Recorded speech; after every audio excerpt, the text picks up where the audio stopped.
life for the cause. Shout, shout, up with your song, cry with the wind, for the dawn is breaking. March, march, swing you along, white goes our band, hope is waking. Firm in reliance, love the defiance, love in hope, for sure is the end. March, march, many as one, shoulder to shoulder and friend to friend.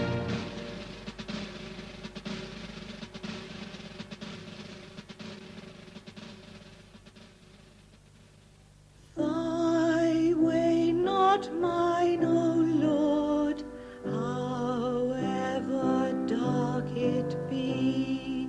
Lead me by thine own hand, choose out the path for me. Smooth let it be or rough, it will be still the best. Winding or straight it leads, right onward to thy rest. I dare not choose my lot, I would not if I might. Choose thou for me, my God, so shall I walk aright. The kingdom that I seek is thine, so let the way that leads to it be thine, else I must surely stray. Take thou my cup and it with joy or sorrow fill, as best to thee may seem. Choose thou my good and ill. Choose thou for me, my friends, my sickness or my health. Choose thou my cares for me. Constable! Constable, this way! Quickly, quickly!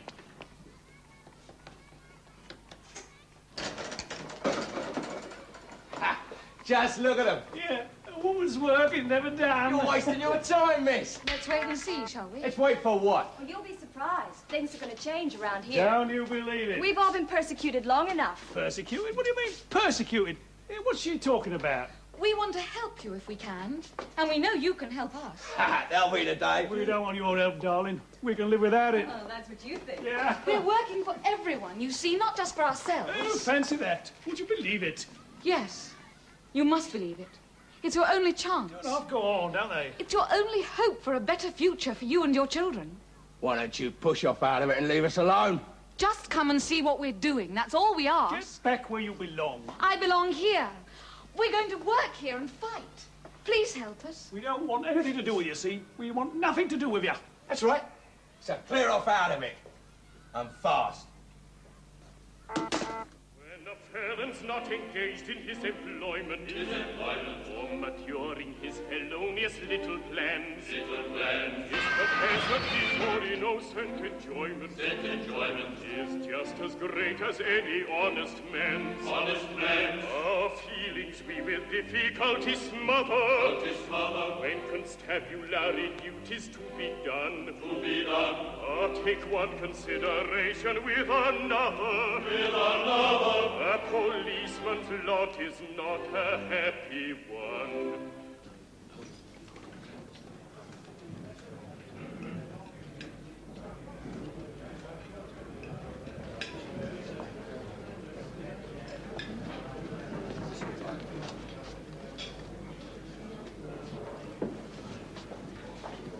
Very full. So much the better. Yes. Madame? Please.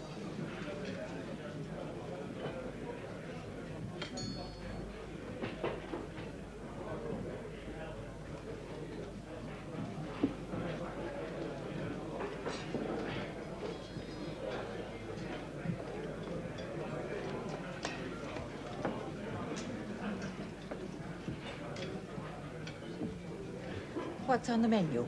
What? The menu. I'm not very hungry. Oh, nonsense. Of course you are. It's lunchtime. I can never eat when I'm nervous. Then you will have to force yourself, Polly Dick. You mustn't look conspicuous. No. Come along, there's a good girl. Read me the menu. Yes, I'm sorry. Everyone's nervous at the beginning. It's nothing to be ashamed of. Yes. The menu. Well, now there's soup. Julienne, oxtail, soup of the day. Oh, Julienne, I think. And then cutlets for fawn, mutton chops, veal Italienne, fricassee of chicken with mushrooms, rump steak, cold joint with potatoes and pickles. The fricassee of chicken sounds nice. What shall you have? Yes, the same, I think. Good. Waiter. Yes, madame? 2 Julienne soups, please, and 2 fricassee of chicken. Very good, madame. Thank you. Where do you live, Polly Dick? In Bloomsbury, Great Russell Street. With your parents? No, in a flat. Oh, how very independent. Are many of your friends in the movement? Oh, no. Some of them are frightfully anti. I daren't breathe a word. You'll have to one of these days. I know. But I keep putting it off. Like going to the dentist. How did you come to join us, then? Well, by accident, almost. I was walking down Kingsway, and there was this boy, you see, giving out pamphlets. Well, everybody was shouting at him and trying to push his barrow over. It was really rather awful. So I went to help. I can't think why I did. I'm not usually very brave. Can't think why I didn't just run away.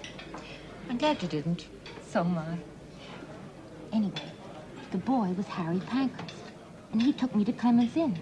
Before I knew where I was working for Mrs. Pengaskell in Kilburn. And now you're a militant. Yes. Well, almost. Good for you, my dear. What'll happen, do you think? Will they call the police? Well, that depends. On what? Your soup, madame. Thank you. Thank you.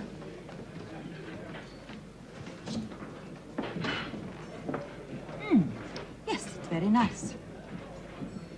Come along. I can't. You must. The waiters are watching us. Oh, Alice, I can't. I'm sorry. I'll be sick. All right, then. Do it now. Now? Your turn first. Do it now, Polly Dick.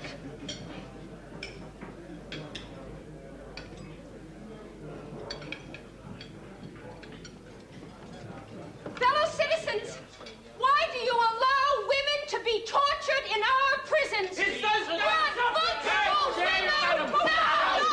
Vote for women!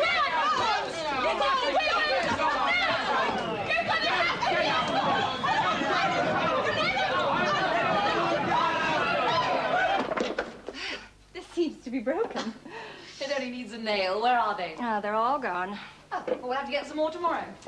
I do hope it's going to work, Sylvia. What? Well, this. A great scheme. The likes of us in the wicked East End.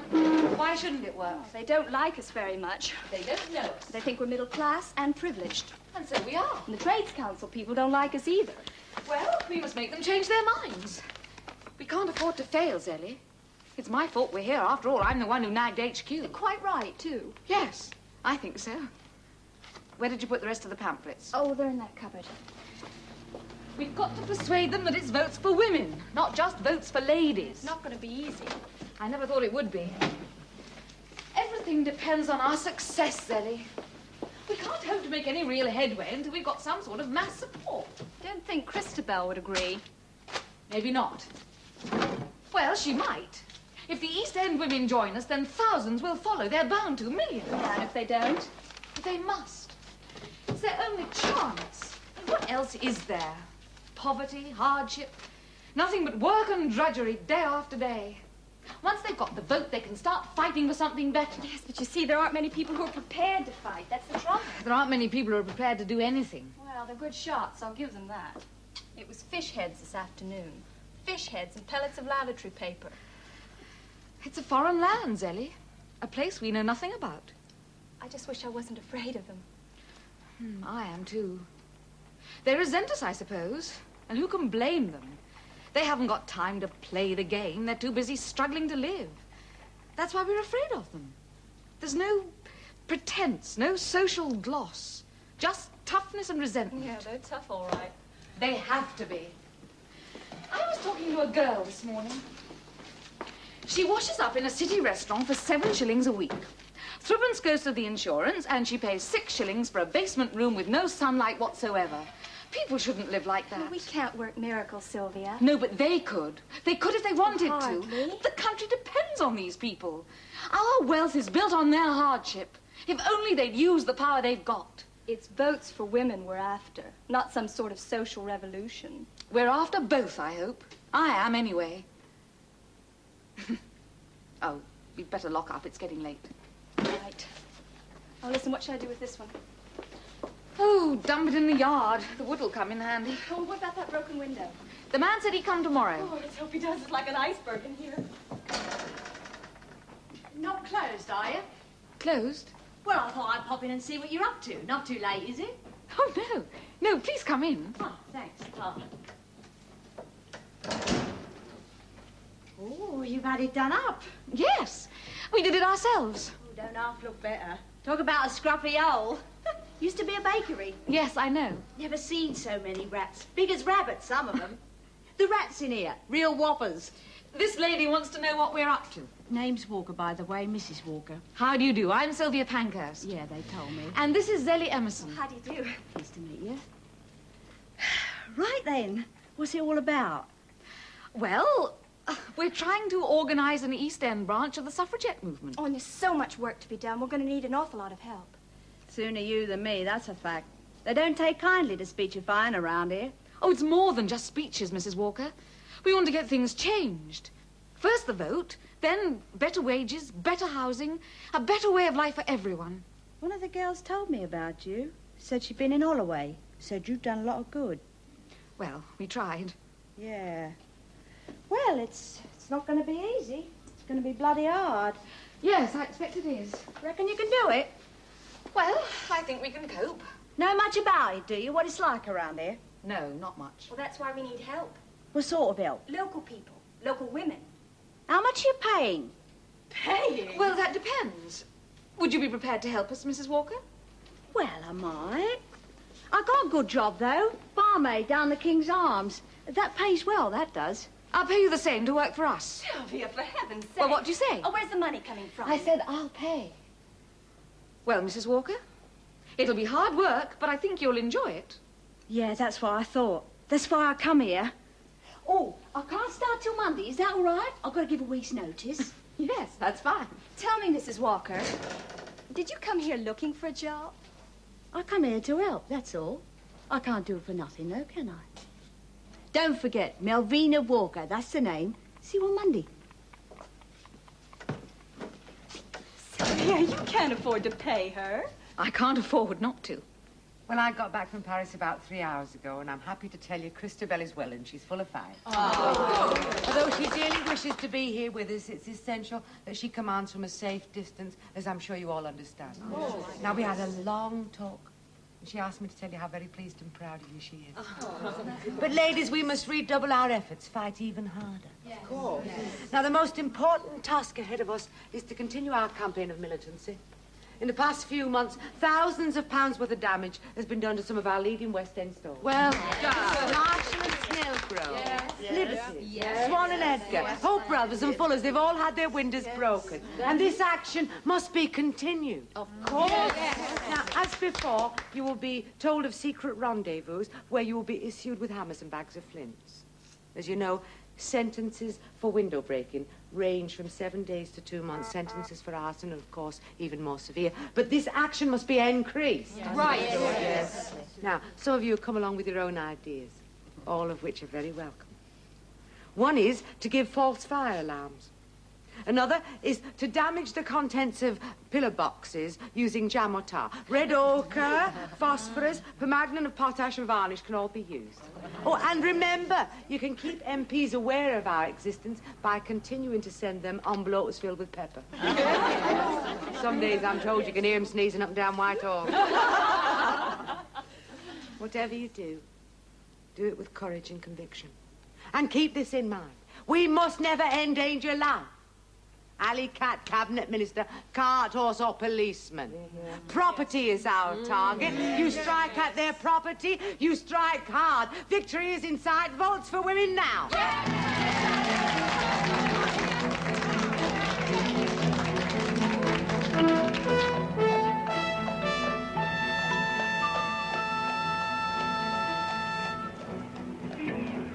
Votes for women now! With regard to the points raised in your final paragraph, comma, I feel bound to tell you that your hopes are ill-founded, full stop. As far as I know, the government has no intention of... Achoo! Achoo!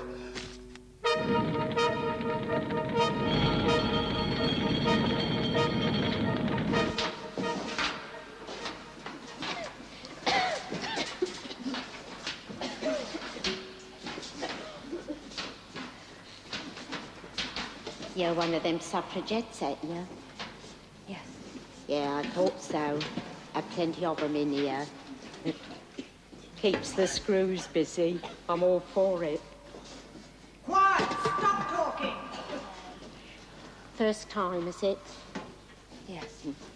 Second home to me, this place. Been inside more times than I've had hot dinners. Still, could be worse. Oh, Sarah looks after things for me. Feeds the canary, you know. I'll be lost without old Sarah. How long are you here for? 18 months. Thieving. Can't stop it somehow. Temptation's always there, isn't it? Got some of your lot on hunger strike. What's her name? Emily. Oh, what is it? Davison, that's it. Real tough nut, she is. Got a look in her eye.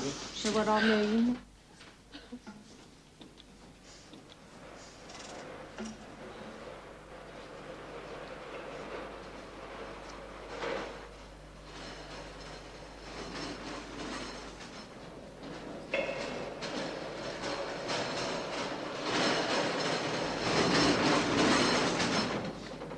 Legendary, I'm going to feed you.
Jam. It can't.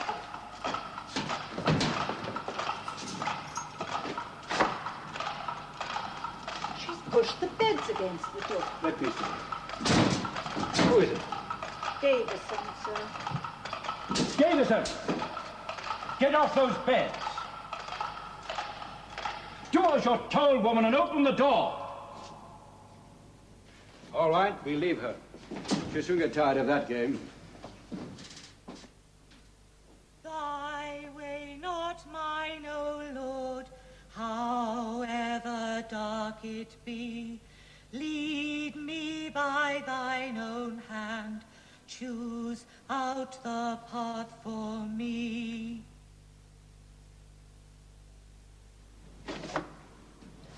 She hasn't moved, sir. Very well. Get that door open.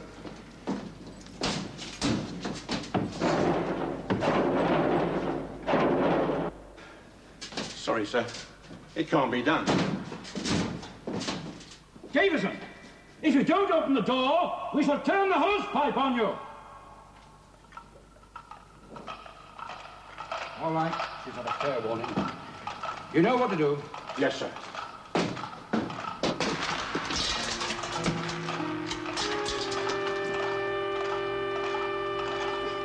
Last chance, Davison.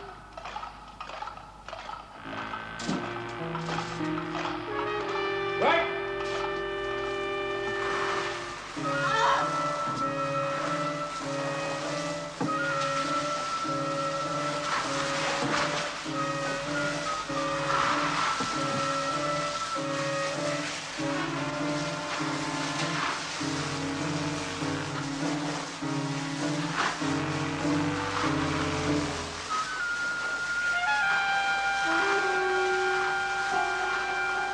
Stop!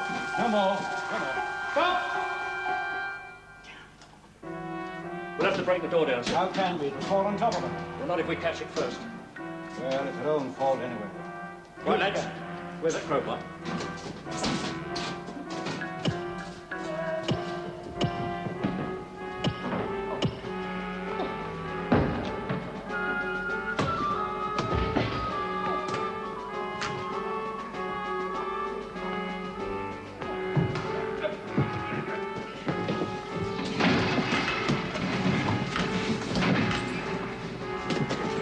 You ought to be horsewhipped for this.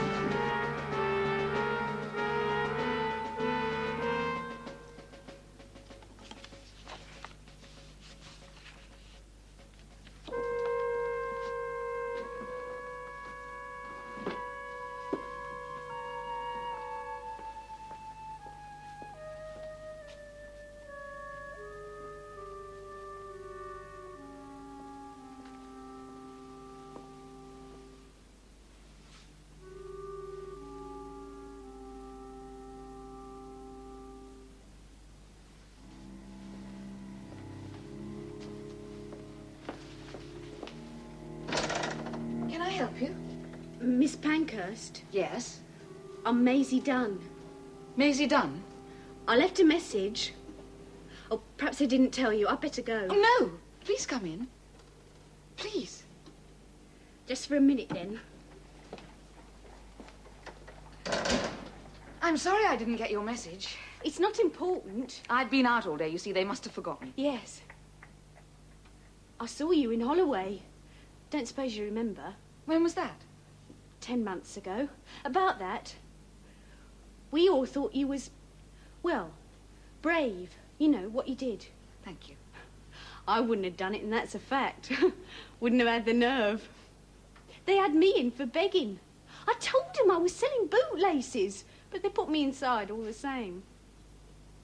Saw you on Monday down the Bow Road, making a speech.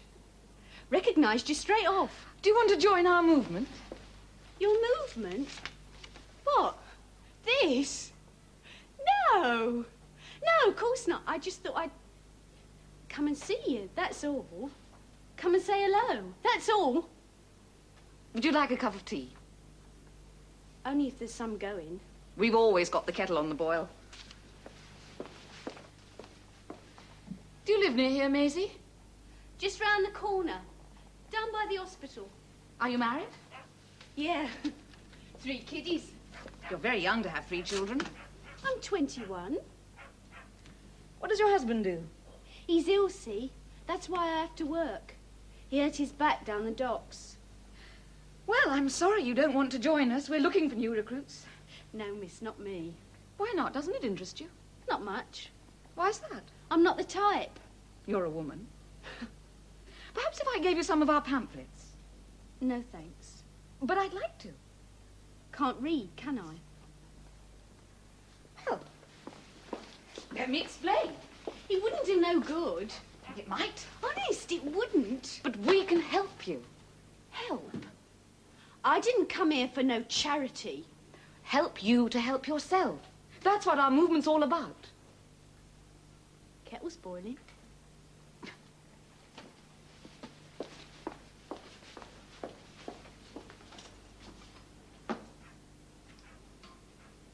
Lots of people are joining us, you know. Can't say I've seen many. Well, it's early days yet. You're just the sort of person we're looking for. We want young people with minds of their own. People who aren't afraid of responsibility. What makes you think I'm like that? Well, you look after your children and provide for them when your husband's not working. I have to, don't I? There ain't no one else. No, I don't suppose there is.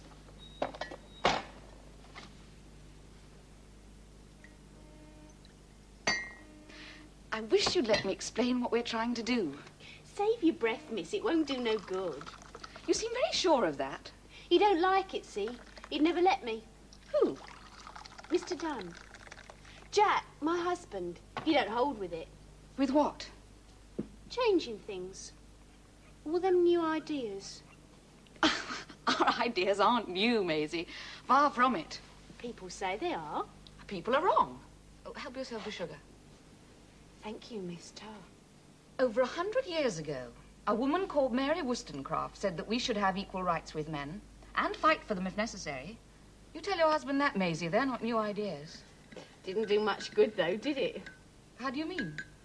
Well, she said it all them years ago. Here we are today. Nothing changed. But it started people thinking, do you see? People like Charlotte Bronte. You've heard of Charlotte Bronte? No. Oh, well, she's very famous. She wrote some wonderful books. Anyway, she said that both men and women should have the power and will to work for themselves. In other words, we should be independent, free to lead our own lives. Easier said than done. Maybe, but that doesn't make saying it less important. Suppose not. The point is, most women are brought up to believe that their only function in life is to marry and have children. We submit to men from the cradle to the grave, and that just isn't right. It's the way things are, though. Do you think it's right? I never really thought about it. Think about this, then. In 1869, an act was passed in Parliament called the Contagious Diseases Act. It was supposed to prevent the spread of syphilis and gonorrhea. You know what I'm talking about? Yes, well, this act gave the police the power to arrest any woman they suspected of being a prostitute and detain her in hospital. The fact that men can also spread these diseases was completely ignored. Women alone were held to be responsible. Do you think that's fair? Of course not. It was the law of the land, nevertheless. What? Now? No. The law's been changed. And it was changed because a woman, mark you, was brave enough to stand up and say it was wrong. She fought for what she believed in, Maisie, and that's what we've got to do. Men dominate us simply because we let them. We're not all treated badly. Most of us are. You speak for yourself, miss. Mr. Dunn's always been a fair husband to me. Not every slave owner treats his slaves like wild beasts, but that doesn't make slavery a good thing. What do you mean, slaves? John Stuart Mill wrote that in a book called The Subjection of Women. Oh, let's talk about books. Books don't change the world. Some do. Like what? Anyway, things have changed, are changing. I don't see much sign of it. Laws have been passed. No, Maisie, it is important. There is now a law called the Married Women's Property Act, which says that wives have a legal right to their own earnings and property. It was passed because people are just beginning to realize that women aren't just things owned by their husbands. What if you haven't got any property? Well, that's just an example. There are plenty more. We're winning, Maisie. That's why we've got to fight even harder. You're talking about people like yourself, miss, not me. I'm talking about all of us. Not the way I see it. It's different for working people. Different? How? Well, what good's a vote to someone like me? Won't feed the baby, will it? All right, listen. Let me read you something. Now listen to this, Maisie. Anyone who wishes to better the position of her fellow workers and the thousands of women outside the ranks of the skilled cotton operatives who are being overworked and underpaid should remember that political enfranchisement, that's getting the vote, must precede industrial emancipation, better conditions, and that the political disabilities of women have done incalculable harm by cheapening their labor and lowering their position in the industrial world. That was written by the Lancashire textile workers as part of their manifesto. They wanted to do something about unfair wages. A skilled woman gets far less than an unskilled man. And they realized that the best way to do it was to get a vote and make MPs pay attention to them. In the past 60 years, the wages of working men have risen by 50 to 100%. The wages of women haven't changed at all. Do you think that's fair? Of course not. Well then, do something about it. Like joining your suffragettes? Yes, that's right. We're trying to help, Maisie. You must believe that. I dare say you are. In your way. What other way is there? It's not that I'm against you, miss. You mustn't think that. Like I said, I wouldn't have had the nerve to do half the things your lot gets up to. Trouble is, you don't understand. Understand what? Things. Us. Me, our lives. Of course we understand. No. When I got married, I saved up for months to buy some curtains. We hadn't got any, you see, none at all. Pink they were, ever so pretty. I put them up in the afternoon. By the time we got to bed, they was covered in bugs. Jack had to take them down and put them in a bucket of water. Come out the woodwork they had. Come out the gaps. I bet you don't get many bugs in your bedroom. That doesn't mean we can't work together. It's different, see? You come along here with all your great plans and ideas, saying how important it is. It doesn't seem very important when you're wondering where the next meal's coming from. But once you've got the vote, you can fight for better wages, for proper housing. And how long will that take? 2 years? 6?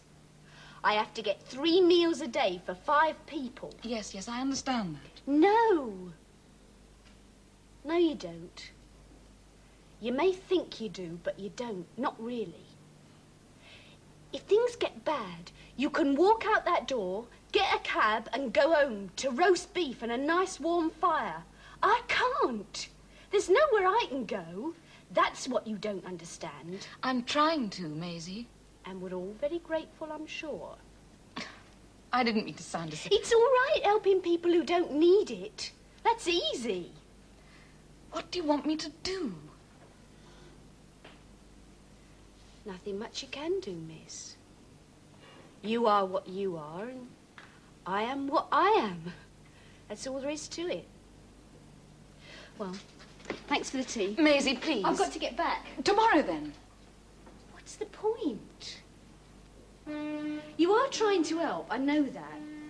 But ideas aren't enough. Not when you're hungry. Oh, I'm sorry. It's all right, I was just... Maisie, please come back tomorrow. No, thanks. Well, good luck, anyway. Who was that? One of our neighbours. Her shoes were worn right through. Did you see? Poor child. I wonder if she'd like a pair of mine. I doubt it. She might. Well, aren't you surprised to see me? Well, yes, I suppose I am. I've come straight from HQ. I just had to tell you. I've got some great news. Oh? Is there any tea in that pot? Well, there might be. I'll get a cup.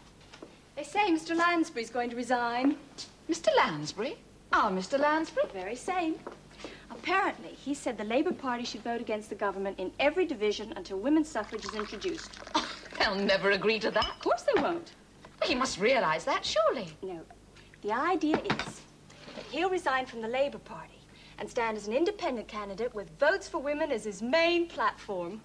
Good heavens. And so, my dear Miss Pankhurst, it looks as if the humble constituency of Bromley and Bow is suddenly going to be rather important. But is it all certain? As good as.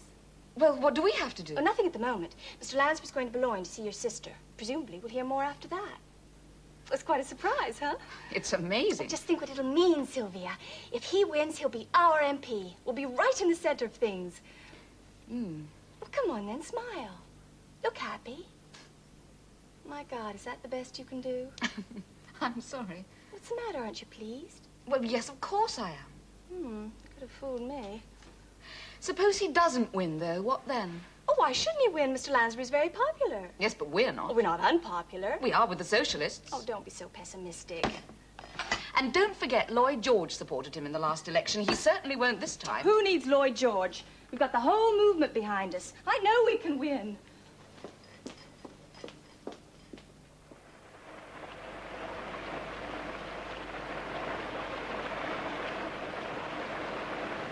So much for Mr. Lansbury.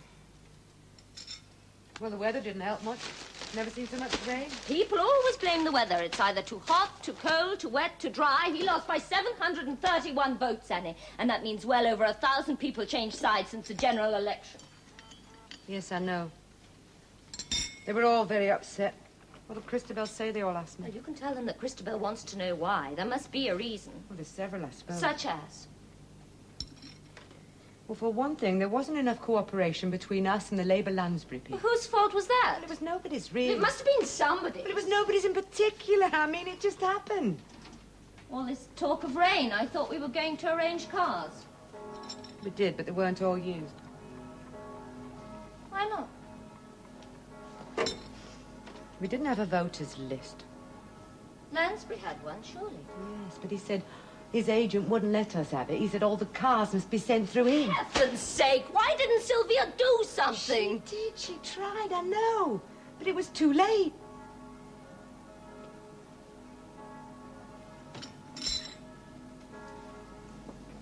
Doesn't bear thinking about. I only hope and pray it doesn't do us too much harm. Do you think it will? It might. The East End's obviously a dead duck. We should never have gone there in the first place. They're doing much better. Sylvia's very pleased. They could scarcely have done any worse. If Lansbury had been elected, we could have pushed ahead at Bow. As it is, I see no point in continuing. What about Sylvia?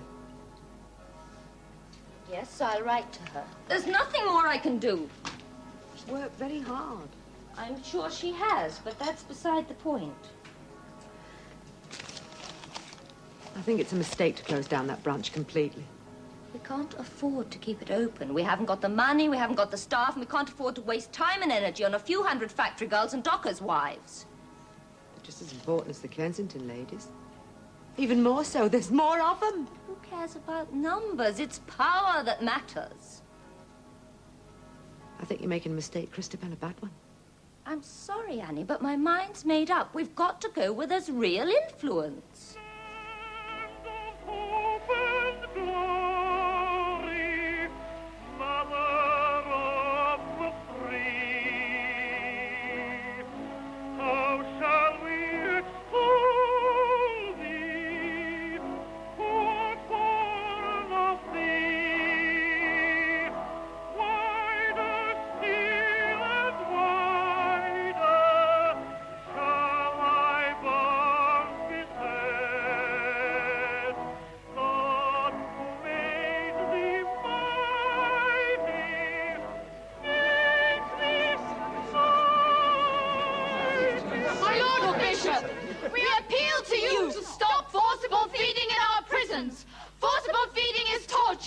We suffragettes deserve better things than torture. How dare you!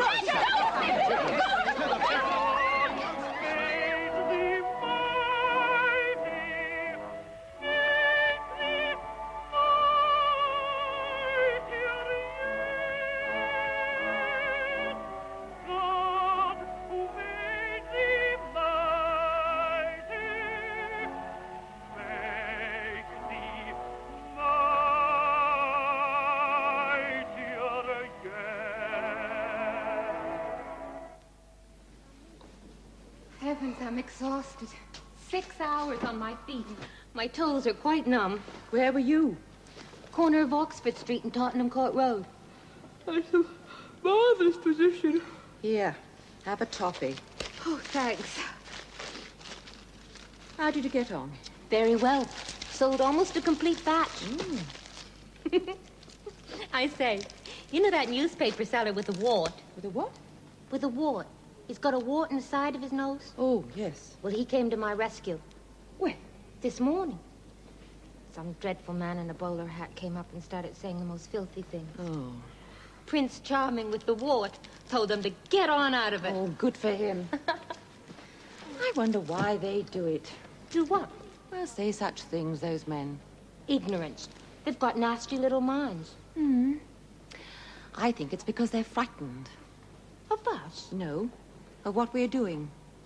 You see, they like women to be meek and obedient. And when we start speaking our minds, they get frightened.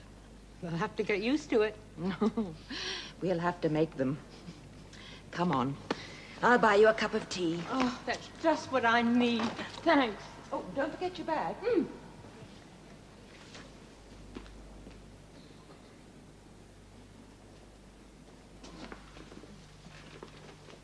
As I suppose many of you have heard, WSPU headquarters have announced that they intend to close the offices we've opened here in the East End.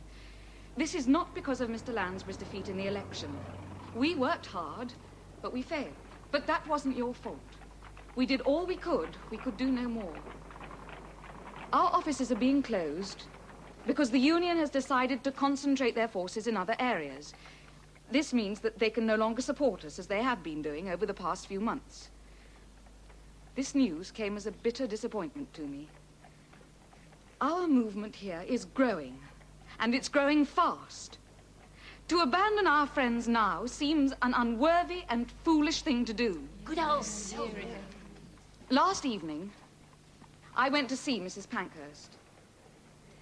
I told her that I have the deepest faith in the women of Bow. I told her that I have no intention of giving up my work here, even if it means a complete break with the union. She listened most sympathetically and finally agreed that we should not abandon our campaign here in an atmosphere of defeat. And so, dear friends, we shall fight on. We shan't have the same financial support as before, and this means that we shall all have to make sacrifices.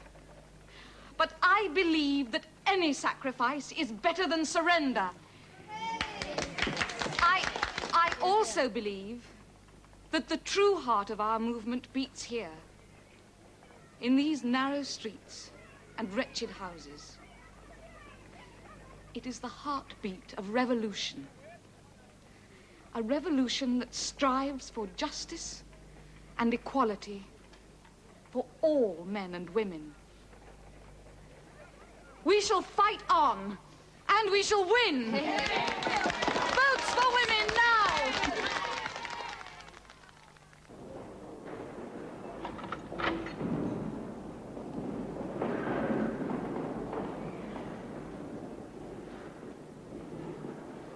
Official report of the Parliamentary Debates, House of Commons, April the 2nd, 1913.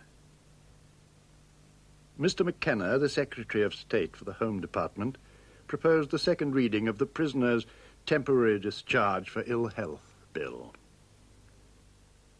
We have today, he said, to deal with an unprecedented set of circumstances. Our former laws we have found quite adequate in dealing with ordinary prisoners in the course of their imprisonment. But a new set of prisoners have come into prison who have taken up as a policy the practice of hunger striking. Mr. McKenna then reminded the House of the 3 courses open to the prison authorities in dealing with hunger strikes. We can either release the prisoner, he said, that is one course, or we can keep the prisoner in prison and forcibly feed the prisoner, and that is the second course, or we can place food in the prisoner's cell and leave the prisoner to die if the hunger strike is continued, and that is the third course.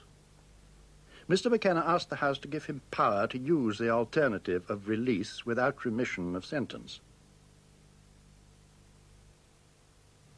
The procedure will be very simple, he said. I do not propose to ask the prisoner to sign any bond or to enter into any undertaking. When the prisoner's state of health becomes such, through starvation or other misconduct, that further detention in prison would be dangerous, he will receive a license and go out of prison. That license will be given on certain conditions, and as long as those conditions are fulfilled, the prisoner will not be liable to rearrest until the date on which the license expires. Objecting to the bill, Mr. McCurdy, member for Northampton, said that he believed it would do nothing to deter women's suffrage prisoners from hunger striking. He continued his attack by quoting from an article in the Lancet of 1912, which dealt with the practice of inserting a nasal tube. The nasal mucous membrane was frequently lacerated, as evidenced by bleeding of the nose and swallowing of blood from the back of the nose. Sometimes the tube had to be pushed up the nostrils 3 to 5 times before a passage could be forced. In several such cases, bleeding continued for some days. In one case, it recurred for 10 days. In another case, an abscess followed, with intense pain over the frontal region, which lasted for weeks after release. The danger of forcible feeding is increased by accidents liable to accompany the passage of tubes down the nose or throat. In several instances, the esophageal tube was passed into the larynx. Lord Robert Cecil also objected to the bill, saying that some other method should be found for dealing with suffragist prisoners. He continued, "Let us take the case of an ordinary militant prisoner, arrested, let us say, for window breaking. She is sent to prison, and she refuses food. The Home Secretary says that in such a case as that, he does not propose to resort to forcible feeding. We have to let her out again in 3 or 4 days at the outside. She will take a week to recover, and will break another window. Back she comes. What are you going to do then? Let her out again after 4 days, or resort to forcible feeding? If you resort to forcible feeding, you are just where you are now, and the bill is useless. If you let her out again, you reduce the criminal law to the most complete and abject contempt. This proposal will be represented with great truth as what is commonly called a cat-and-mouse proposal, namely, catching the women, then letting them go again. Honourable members asked, what is your remedy? Lord Robert Cecil replied, my remedy is deportation. Mr. McKenna rose in his place and claimed to move that the bill be now read a second time. The bill was read a second time and sent to committee of the whole House for tomorrow, Thursday.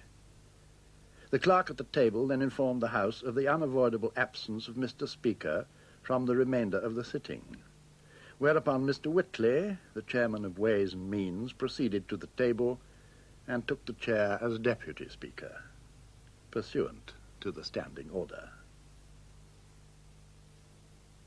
That was a marvellous meal.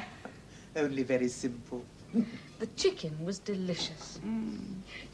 She always says that, bless her. Only very simple. Oh, dear Nurse Pine. She's been working so hard. It's the least I could do. Nothing's too much trouble. So long as we get you well again. You're looking much better. That's the good food. Good country air. I'll soon get her right again. You should have seen her when she came out of Holloway. No, don't talk about it. 9 days without food. It's a wonder you're alive at all. Take more than that to kill me off. Tough bunch, the Pankhursts. Well, yes, we are. We need to be. Yes, but it's you, most of all. You're the outright winner of the Ethel Smythe Challenge Cup. What for? Sticking to her guns no matter what. Thank you, dear. Ethel's been so kind. Oh, it's rubbish. Oh, it's done me the power of good to get away from London. Yes, I'm sure it has. Only they'd let her alone. They won't, you know. Not for a moment. You do know that we've got detectives now lurking about outside. Yes, I know, I've seen them. I think it's disgraceful. That Mr. McKenna deserves to be horsewhipped. Lady Pine, you're getting quite bloodthirsty. I should think so, indeed. It's the hypocrisy that amazes me. Behaving as they do and then off to church on Sunday. I don't know how they can bring themselves to do it. Who? Well, all of them. Policemen, politicians, doctors. Torturers, not doctors. You know, they fed Sylvia with a nasal tube. Criminal, that's what I call it. The worst thing is lying there when it's all over. The food's inside you, you know they've won. I don't call that winning. No. But they do. You know, Mary Lee told me she tries to be seasick. Oh? Seasick? She tries to imagine that she's in a boat on a rough sea. Usually works in the end. You could always put your fingers down your throat. Oh, yes, I know. I've tried. I've done everything. Yes, I'm sure you have. You're looking rather pale, you know. You'll have to be careful. Poor girl. I scarcely recognised her when she came to Pembridge Gardens. Thank God for Mouse Castle. White face, bloodshot eyes, as thin as a rake. I could scarcely believe it. Let's have some more coffee. Hmm? Oh, yes, let's. You know, Keir Hardy told McKenna. Oh, quite right, too. Told him what? About me. McKenna didn't turn a hair. Sylvia's a plucky girl, he said. That man's a brute. They're all brutes. Some worse than others. You heard what happened to Lillian Lenton? No. They passed the tube into her trachea by mistake, and the food poured into her lungs. Don't. How ghastly. She nearly died. I'm surprised she didn't. Pleuropneumonia, temperature of 102. Coffee. Thank you, dear. Well, at least this wretched act will put a stop to all that. Let's hope so. It's just as cruel. Worse, in some ways. It's a savage act. I mean, Coffee. you never know when they're going to snatch you back again. It's like being an exile in your own country. Pine, coffee. Please. Well, they knew what they were doing when they called it the Cat and Mouse Act. That certainly hit the nail right on the head. Your mother's not free to do anything. No, except go back to prison when the license expires. I know, it's ridiculous. Oh, it's idiotic. I mean, can you imagine anyone trotting up to Holloway of their own free will? Knock, knock, knock. Can I come in, please?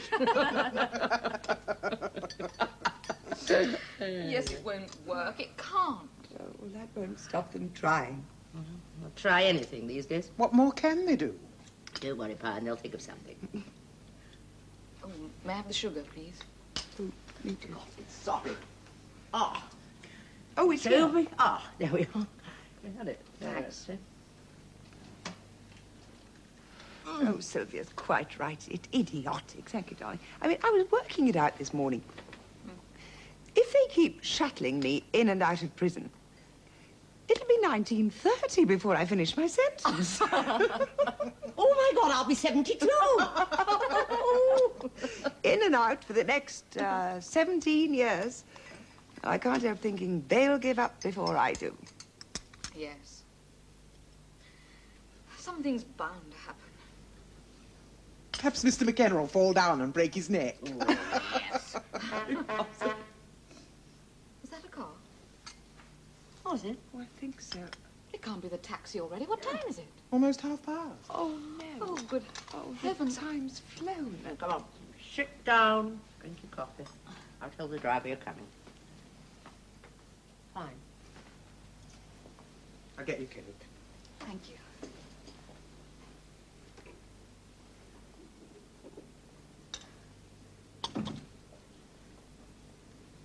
Thank you for coming down, my dear. I did enjoy it. So did I. Do take care of yourself. I worry about you. And I worry about you. Going off to those dreadful slums. Don't let's argue about that now. No. Sylvia.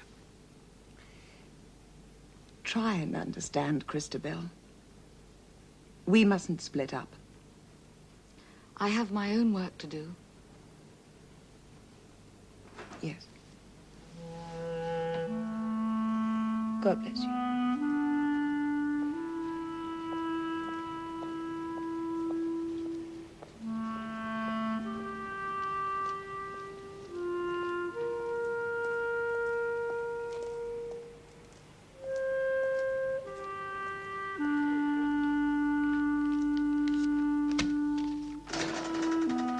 Oh, Mr. Markham says we can have the Bromley Public Hall on either the 15th or the 21st. Oh. Well, let's have a look.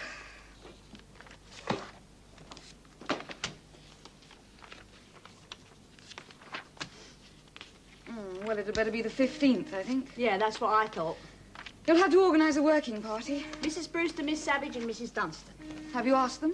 They're all ready and willing. Good. That's splendid. Well, you better order some more pamphlets, by the way. We're getting a bit short. How many? Well, just a gross, I think. We can't afford any more. Who's Mrs. Dunstan? Betty Dunstan. She works down the jam factory. Dunstan? Well, she only joined last month, keen as mustard. Do you know a girl called Maisie Dunn? Maisie Dunn? Well, I don't think so. She came here to see me once. When? Some time ago now. I've forgotten. Just walked in one evening. Like I did. Yes, only she didn't come back. I thought she would. Never heard of her. Ask your friends, Melvina. See if you can find out where she lives. Right, I'll ask.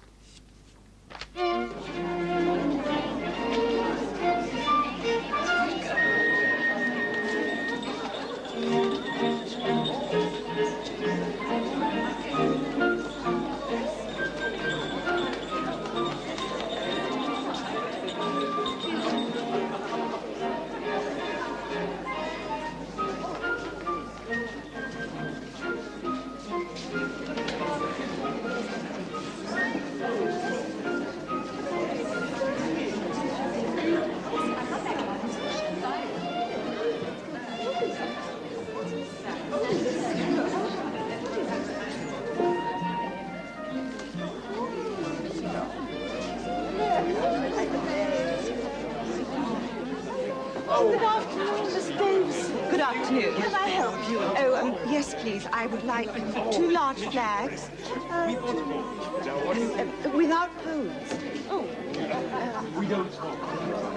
What do you want them for exactly? Oh, well, perhaps I'd better not ask. Thank you so much. Thank you very much.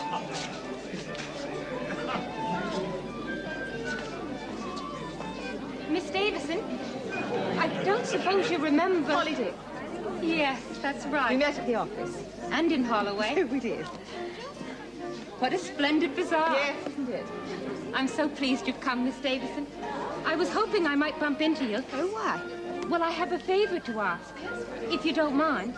Of course not. Well, I do a bit of journalism, you see, and I'd very much like to write an article about you. About me?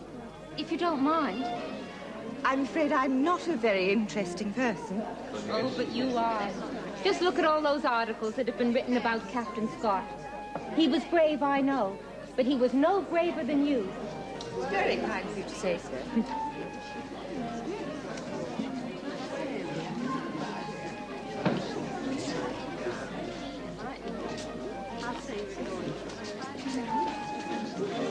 If only I had your courage, Miss Davison. My strength comes from God. I'm only fulfilling his commands. Well, yes, I suppose we all are, in a way. I feel the influence very strongly. I never act without it. Perhaps we could talk about it when you have time. If you wish. When would be best for you? This week or next? Next week will be better. This week is rather full. Oh, it is for me, too. I'm going to the Derby tomorrow, selling the suffragette. I'm quite looking forward to it. Perhaps I could come on Tuesday. Tuesday morning? How would that be? I think we'd better confirm it later. Right. Well, au revoir, Miss Davison. Thank you very much. Bye, Polly, dear.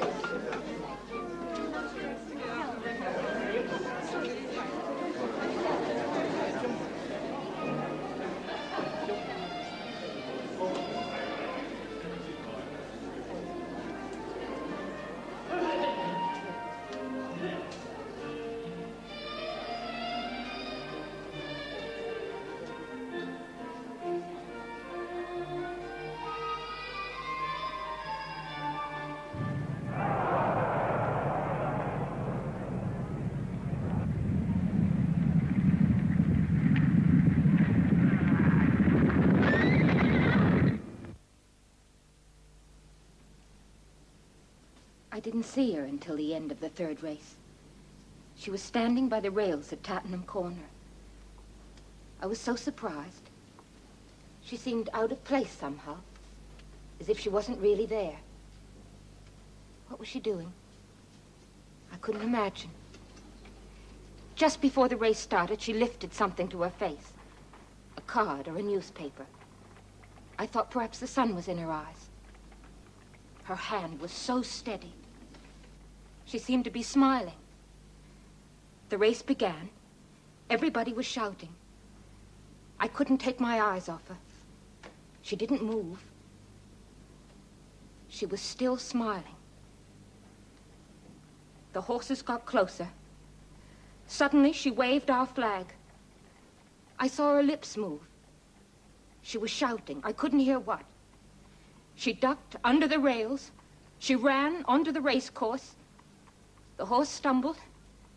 The jockey was thrown. It was a terrible silence. A man snatched the paper I was holding and beat it across my face.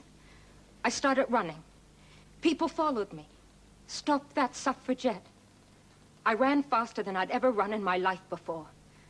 I reached the down station. I begged a porter to help me. He told me to hide in the lavatory. Men were still running after me. He told them I'd jumped onto a train. They left. I went home. I cried all night. I couldn't stop crying. They must be proud of her. She wouldn't want tears. May God forgive those parsons who refused her body. So much for Christian charity. Thy way, not mine, O Lord, however dark it be, lead me by thine own hand, choose out the path for me. Smooth let it be or rough, it will be still the best. Winding or straight it leads, right onward to thy rest. I dare not choose my lot, I would not if I might. Choose thou for me, my God, so shall I walk aright. The kingdom that I seek is thine, so let the way that leads to it be thine, else I must surely stray. Take thou my cup and it with joy or sorrow fill, as best to thee may seem. Choose thou my good and ill. Choose thou for me, my friends, my sickness or my health. Choose thou my cares for me, my poverty or wealth. Not mine the choice in things or great or small. Be thou my guide, my strength, my wisdom and my all. Amen.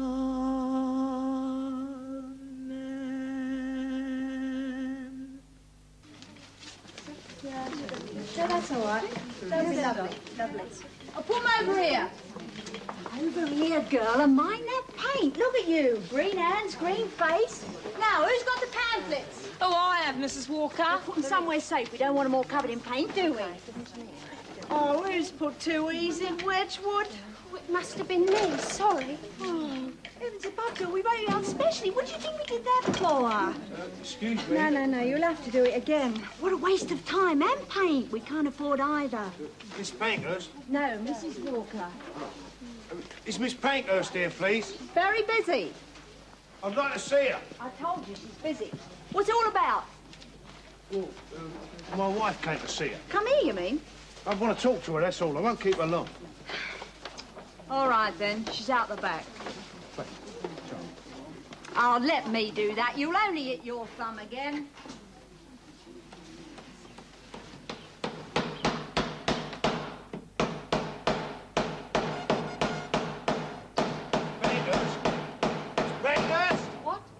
Miss Pankhurst? Yes. Yes, sorry. Oh, I'm sorry to bother you, miss. My name's Dunn. Jack Dunn. And Maisie's husband. She came to see you once. Maisie? Oh, Maisie Dunn. Oh, yes. Sorry, just a minute. We've got a big meeting on the 29th. Excuse the mess. How nice to meet you, Mr. Dunn. Is Maisie well? She died, miss. Died? Yeah, last autumn it was, some time ago now. I meant to come round. I just didn't, you know. I'm so very sorry. Yeah. She was a good girl. Always on the go. Worked her fingers to the bone. Well, what happened? Was she ill? You should have told me, Mr. Dunn. No, she weren't ill. One of them brewery wagons come down here like a dreadnought. Broke loose. She didn't know nothing. It's all over in the flesh. I am sorry. Yeah. Mind you, she'd have laughed about it. Seeing as it was a brewery wagon. She never touched a drop, see? She said her old dad died of it. Is there anything I can do? No, thanks. How are you managing with the children? Oh, not too bad, Tara. Her mum comes around most days. I really am very sorry. Yeah, well. I was just passing, see? I thought you'd want to know. It's all very colourful, eh? She'll make quite a show.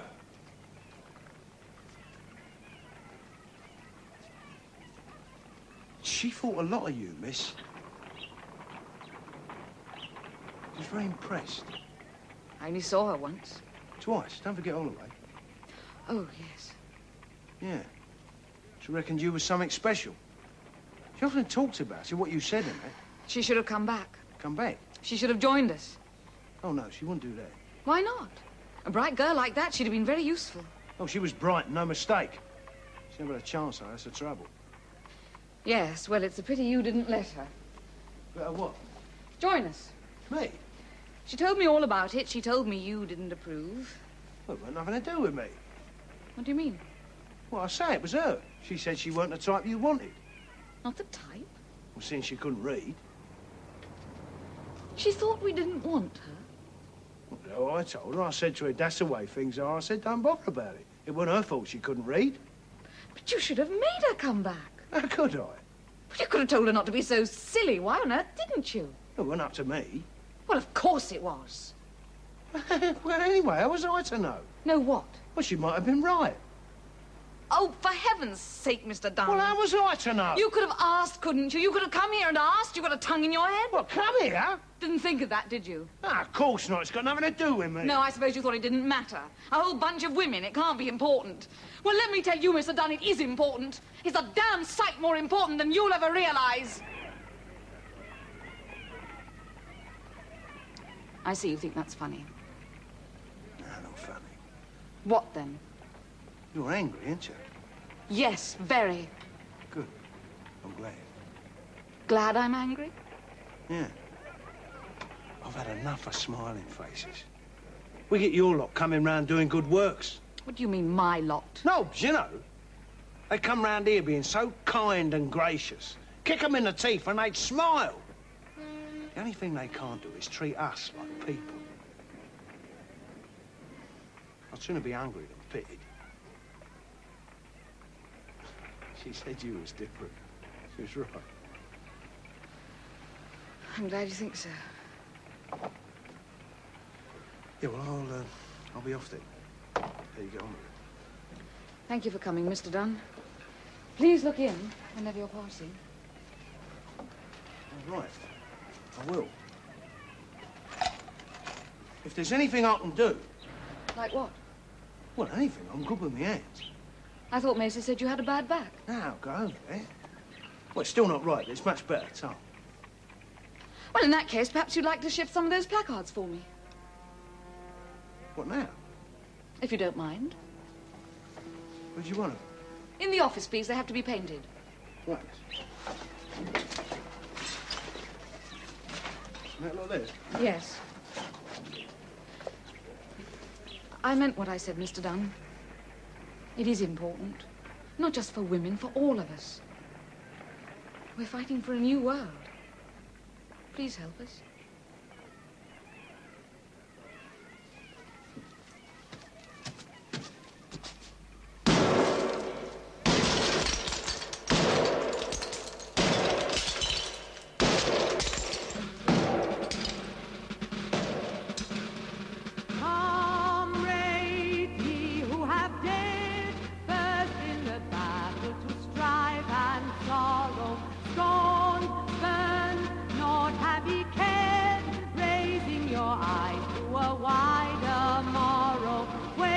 that are weary, days that are dreary, toil and pain.